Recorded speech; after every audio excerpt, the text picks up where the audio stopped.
Nung nandito si Malilin sa city, ipinagluto niya kami ng ulam. Pinagluto niya kami ng pakbet at saka pinagprito niya kami ng tilapia. Di bale ito yung food ko, may gulay, pritong tilapia at saka kanin. Sa bowl lang ako naglagay ng pagkain kasi nahihirapan akong kumain gamit ang dalawang kamay. Siya, kain na tayo. Huwag kakalimutan na ang unang subo ay laging para kay Lord.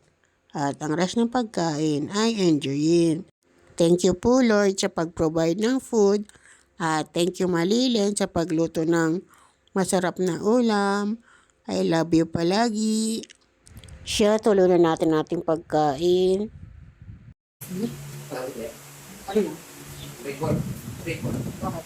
Ito pa nakayos na sa ating delivery. Hindi talaga. Hindi talaga. Yes, mali. Pag-experience mo ng sulat, wala i-before. Ano? Sulat. Nag-uwi ko ito yan, tapos bigyan pa before. Sabi ay, masyakat na din ko bilhin. Sabi gusto ko na yung may pain. Hindi ko alam yun. Ngayon, nahangit. Yung sabi ko na lalaki. Kasi dapat ito. Kasi yung buhay na yung may gusto sa may gusto ko bilhin. Hindi ko nila kasi natin. Hindi ko sumakaya naman. Sa tayo sa naman ng paso nila. Kasi na yun, before. Pinawala ko yung mabayad at gulihin ako rin yan. Oo, nakakamaki mo. Tapos nagkaroon ako sa likod. Kasi naman mag-umisa. Mayami lang. Sabi na kaya ano. Pinawala ko yung mga yung dalawa. Pinawala sa ako magulang. Ako din ako sa kanya.